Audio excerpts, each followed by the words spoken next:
Pongal Pongal Pongal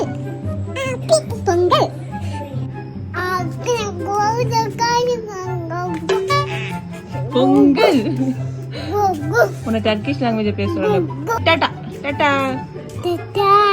last year Pongal மெமரிஸை என்னால் மறக்கவே முடியாது. தூங்க விடாமல் நைட்டு ஃபுல்லாக ஒரு வழி பண்ணிட்டாங்க நம்ம அயாஷ் குட்டி. விடிஞ்சா பொங்கலாக இருந்தது. அக்கம் பக்கத்தில் இருக்கிறவங்க எல்லாரும் அழகாக கோலம் போட்டு நேரமாக போய் தூங்கிட்டாங்க. நம்ம அயாஷ் பேபிக்கு தூக்கம் வரல. சரி வாங்க இந்த கோலங்கள்லாம் பார்த்துட்டு வரலாம் அப்படின்னு வந்திருந்தோம். எல்லாமே சூப்பராக கலர்ஃபுல்லாக அவ்வளோ அழகாக இருந்தது. ஸோ பொங்கல் வந்து தமிழர்கள் எல்லாரும் கொண்டாடக்கூடிய ஒரு பொதுவான ஃபெஸ்டிவல் இல்லையா? ஸோ குறிப்பாக விவசாயிகளுக்கு இது ரொம்ப ஸ்பெஷல் டே. அவங்க கஷ்டப்பட்டு விவசாயம் பண்ணிட்டு அதுலேருந்து வர இந்த சாப்பாடை தான் நம்ம எல்லாருமே சாப்பிட்றோம். குறிப்பாக இந்த மாதத்தில் அவங்க அதிகப்படியான நெல் அறுவடை செய்கிறதுனால அதுக்கு நன்றி செலுத்தும் விதமாகவும் அண்ட் அதுக்கு உதவக்கூடிய கால்நடைகளுக்கு நன்றி செலுத்தும் விதமாகவும் தான் பொங்கல் மாட்டு பொங்கல்னு கொண்டாடுறாங்க. So wish you happy Pongal to you all. எல்லாரோட லைஃப்லையும் சந்தோஷம் மகிழ்ச்சியும் பொங்கி நிறையட்டும்.